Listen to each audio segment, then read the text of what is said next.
नमस्कार, भारत एक्सप्रेस देख रहे हैं आप। आपके साथ मैं हूं उज्जवल मिश्रा। बीते दिनों चले सत्ता के संघर्ष के बाद आज सिंहासन का अब हिसाब होने वाला है और उसी के साथ महाराष्ट्र, झारखंड और उपचुनाव के नतीजे आज आने वाले हैं। महाराष्ट्र की बात करें तो 288 सीटों पर चुनाव हुए, जिसके बाद अब बीजेपी यानी महायुति गठबंधन, जिसमें बीजेपी शामिल है, वो लगभग जीत की ओर है और एक उम्मीद से बड़ी जीत है, ऐसा उप मुख्यमंत्री देवेंद्र फडणवीस कह रहे हैं। लेकिन वहीं दूसरी तरफ अब वोटिंग में धांधली आरोप भी आने लगे हैं। संजय राउत कह रहे हैं कि ये वोटों की चोरी है, पूरी हाईजैक कर ली गई मशीनें, ऐसे तमाम काफी सारे आरोप भी लगना शुरू हो गए हैं। तो हमारे साथ हमारे सहयोगी हरिशंकर कुमार जी हैं। महाराष्ट्र में जो कुछ हो रहा है, महायुति गठबंधन को इतनी भारी जीत कैसे मिली, इन सब पर बात करेंगे। सबसे पहले तो सर, क्या देवेंद्र फडणवीस की बात मान ली जाए कि उम्मीद से बड़ी जीत है या बाकी ऐसा लग रहा था? देखिए, महायुति मतलब बीजेपी गठबंधन जो है वो महायुति के नाम से है वहाँ पर, और महायुति को महाजीत मिली है, लैंडस्लाइड विक्ट्री मिली है। और स्वाभाविक है, इसीलिए उप मुख्यमंत्री कह रहे हैं कि इतनी उम्मीद नहीं की थी, उम्मीद से ज़्यादा सीटें आ रही हैं। दूसरी बात की वजह, अब जैसे अभी से शुरुआत हो गई है कि इस बार ईवीएम पर ठीकरा नहीं फोड़ा जा रहा है डायरेक्ट सीधे तौर पे, लेकिन संजय राउत कह रहे हैं कि ये जनता का मत हो ही नहीं सकता। ये जनता ने ऐसा नहीं कि, मतलब उनको लगता है कि उनकी जीत हो रही थी और किसी न किसी ने उसके अलावा एक और आरोप लगाया है कि 4-5 सीटें चोरी कर ली गई। अब किस तरह की चोरी है ये आगे वो डिटेल में वो बताएंगे तो पता चलेगा। लेकिन इन सब के बीच ये बीजेपी के लिए बहुत बड़ी जीत है। अब आप कहेंगे कि इसकी वजह मुझे लगता है कि वही है जो मध्य प्रदेश में जिस वजह से इनको जीत मिली थी। वहाँ पर लाडली बहना योजना थी और यहाँ पर माझी लाडली बहन योजना के नाम से कुछ यहाँ पर वैसी ही योजना है। महिलाओं को 1000 रुपये हर महीने देने की योजना है। और मुझे लगता है चुनाव से पहले ये सरकार के लिए जो है गेम चेंजर साबित हुई है। और सबसे बड़ी बात ये देखिए कि इनके साथ जो भी थे गठबंधन में, एनसीपी अजीत पवार की पार्टी, उसके बाद शिंदे जो मुख्यमंत्री हैं इस समय, उनकी शिंदे गुट शिवसेना, तो उन सब का भी जो स्ट्राइक रेट है वो सब 70, 60, 65, 70 के आसपास है। और शुरू में ये लग रहा था कि अजीत पवार अपने ही बारामती क्षेत्र में और अपने ही सीट पर घिर गए थे, अपने रिश्तेदार के सामने थे। मंच से शरद पवार चाचा, उनके जो राजनीतिक गुरु भी हैं, और वो चाचा को सम्मान भी चुनाव में उन्होंने दिया, और उस मंच से वो कह रहे हैं, इस तरीके से कह रहे हैं जैसे कुछ ना कुछ उनके साथ अजीत पवार ने अच्छा नहीं किया। और पूरी फैमिली शरद पवार की मंच पर थी और अजीत पवार पर आरोप एक तरीके से लगा रहे थे कि उन्होंने पार्टी के साथ अच्छा नहीं किया। लेकिन इन सब के बावजूद अगर शरद पवार की बुरी हार हुई है और अजीत पवार की हार हुई कि इतनी बड़ी लैंडस्लाइड विक्ट्री है उनके गठबंधन की, तो कहीं ना कहीं इन महाविकास आघाड़ी के लिए बहुत बड़ी सोचने की बात है कि आखिर वो उनसे इतनी बड़ी चूक कहाँ हो गई कि वो इतनी करारी हार का सामना करना पड़ रहा है। एक चीज़ जो महायुति गठबंधन को क्लियर मैंडेट मिलता दिख रहा है, तो इसकी वजह एकनाथ शिंदे ने जिस तरीके से सरकार चलाई वो हो सकती है, योजनाएं हो सकती हैं, या फिर जो अपने आगामी चुनावों के लिए जो लाए थे काफ़ी सारी योजनाओं का और जिक्र किया था कि सरकार बनने के बाद वो योजनाएं शुरू करेंगे, उनकी बात हो सकती है, या फिर पार्टी जो विपक्ष में चीरफाड़ हो रही थी उसका नतीजा है? देखिए, योजनाएं तो थी, योजना के बारे में हमने लाडली बहन योजना बताया आपको, बहन योजना जो महाराष्ट्र सरकार ने चलाया, उससे एक मास लेवल पर लोगों के जेब में 1000 रुपया गया डायरेक्टली चुनाव से जस्ट पहले। तो एक तो ये मामला है। दूसरा, ये जो मतलब आपके हिसाब से जो महिला वोटर रहा है, जो आदि आबादी का जिक्र किया जा रहा है, जो साइलेंट वोटर भी होता है, वो मैंडेट दिख रहा है। बिल्कुल बिल्कुल, वो मैंडेट तो है ही। और दूसरी जीत का एक और कारण ये है कि वहाँ पर जो शिवसेना, उद्धव ठाकरे, जिसके लिए शिवसेना जानी जाती थी, उसको उन्होंने उन मुद्दों को, हिंदुत्व के मुद्दों को उन्होंने किनारा कर लिया था। वो बाला साहब ठाकरे के लिए चुनाव में खुलकर हिंदू हृदय सम्राट नहीं बोल पा रहे थे, जबकि वही काम उनसे टूटकर शिंदे गुट ने, शिंदे के जो जितने भी नेता हैं वो खुलकर कह रहे थे कि बाला साहब जो है वो हिंदू हृदय सम्राट थे। मतलब शिवसेना का काम जो है वो शिंदे गुट कर रहा था, और शिवसेना चूंकि वो कांग्रेस और एनसीपी मतलब शरद पवार के साथ गठबंधन में थे, इसलिए वो हिंदुत्व की बात खुलकर कर नहीं पा रहे थे, जो उनके स्वभाव में कतई नहीं था। शिवसेना जिसके लिए जानी जाती थी, उससे कहीं ना कहीं उद्धव ठाकरे ने कंप्रोमाइज़ किया। हिंदुत्व खुलकर वो बोल नहीं पाते थे जैसा बाला साहब ठाकरे बोलते थे, और वो खुलकर बोलते थे। इसी बीच चुनाव में एक पोस्टर आया, अभी कुछ दिनों पहले आपने पोस्टर देखा, उसमें लिखा हुआ था कि बाला साहब के समय का वो पोस्टर था, शेयर किया गया था, उसमें लिखा हुआ था कि मैं शिवसेना को कांग्रेस नहीं बनने दूंगा। उस पोस्टर को पूरे महाराष्ट्र में जगह जगह पे लगाए गए। तो कहीं ना कहीं जो शिव सैनिक थे, जो हिंदुत्व के लिए जाने जाते थे, हिंदुत्व के नाम पर वो कहीं भी कुछ भी करने को तैयार रहते थे। लेकिन फिर एक सवाल तो ये भी है कि बाला साहब सरकार महाराष्ट्र में बैठ के चलाते थे। उद्धव ठाकरे ने भी आरोप लगाया था कि अब जो सरकार चलती है वो दिल्ली से चलती है, यहाँ के एकनाथ शिंदे को दिल्ली जाना पड़ता है, वहाँ से सारे फैसले होते हैं, जबकि बाला साहब के टाइम पे ऐसा नहीं होता था, सरकार महाराष्ट्र से ही चलती थी।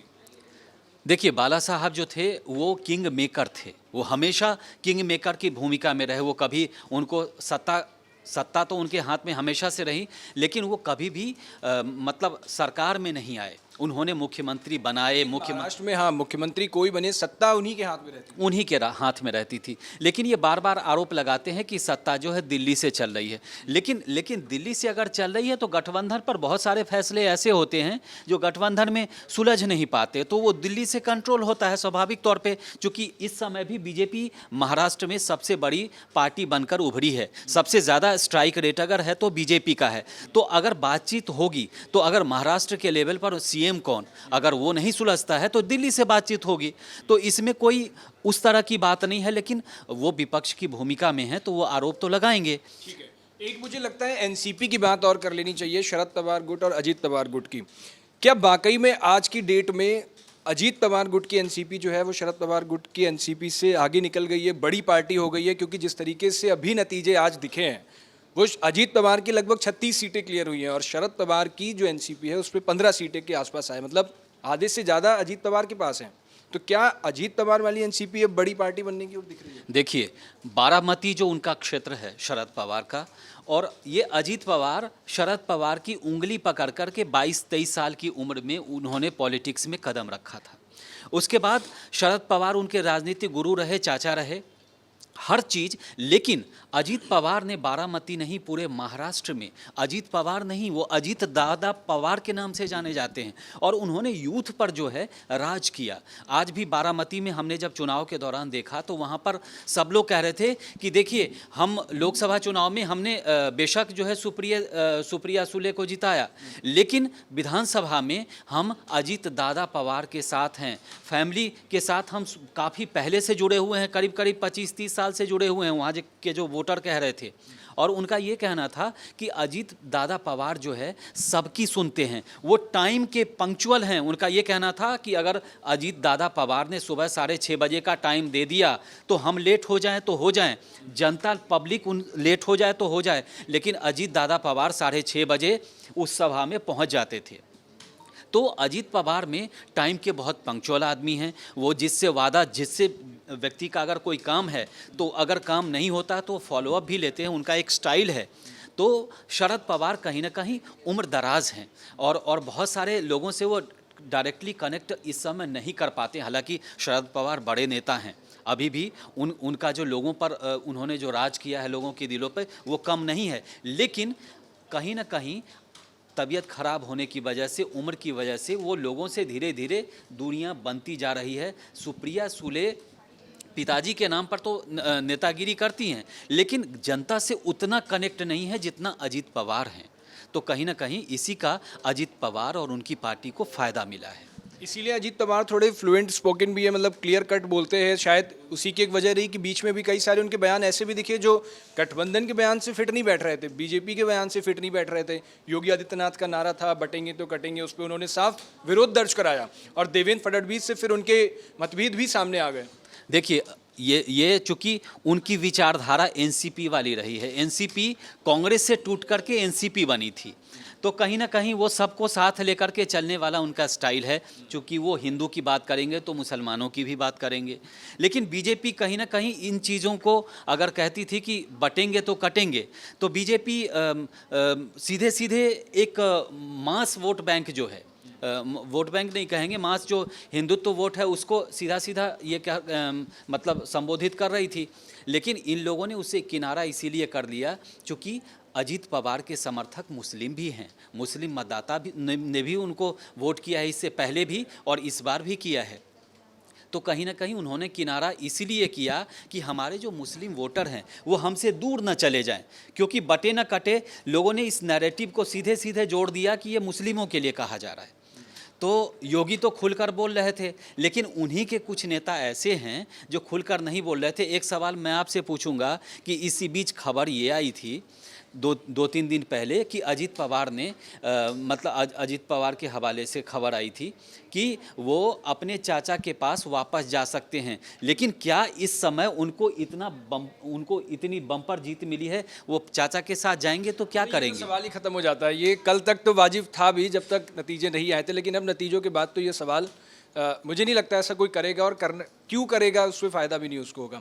आखिरी चलते चलते बात मुझे लग रहा है सीएम फेस पे भी कर लेनी चाहिए। महाराष्ट्र के अंदर सीएम फेस कौन होगा, अब मेन सवाल यहीं पे खड़ा होगा, और इसको लेकर के महायुति गठबंधन में एक सामंजस्य बिठाना पड़ेगा। तो वो कैसे बैठेगा और कौन वो फेस हो सकता है? देखिए, चुनाव से पहले चर्चा ये थी कि जिसकी सबसे ज़्यादा सीटें होगी सीएम उसी का होगा।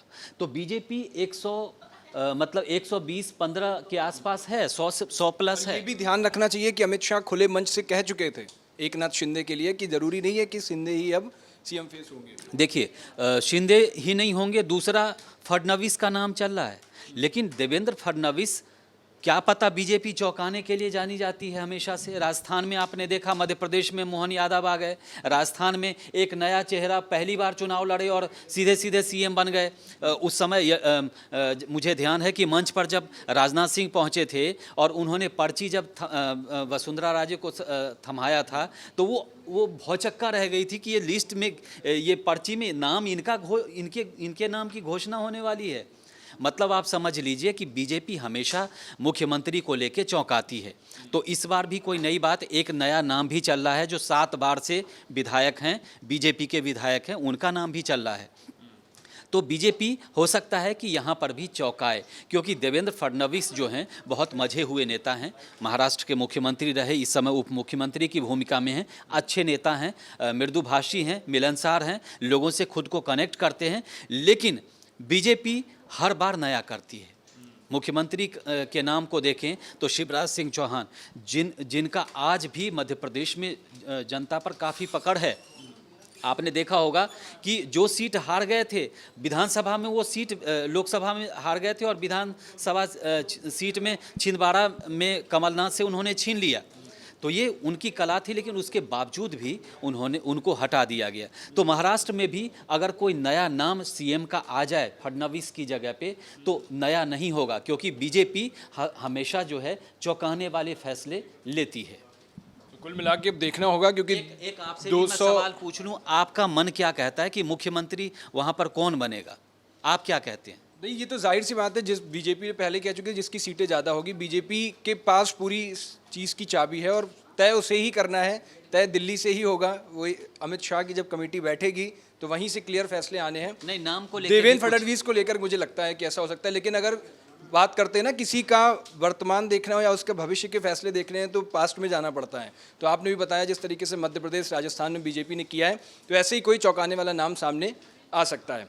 तो अभी देखना होगा कि महाराष्ट्र में 288 सीटों में जो महायुति गठबंधन है 220 प्लस के आसपास लगभग है उसका क्लियर मैंडेट, और ये खुद देवेंद्र फडणवीस का बयान है कि ये चौंकाने वाले हैं, मतलब उम्मीद से भी बेहतर हैं। तो आपकी क्या राय है? क्या वाकई में आपको भी लग रहा था कि महाराष्ट्र में महायुति गठबंधन को इतनी सीटें मिल सकती हैं? अपनी राय हमें कमेंट बॉक्स में जरूर बताइएगा।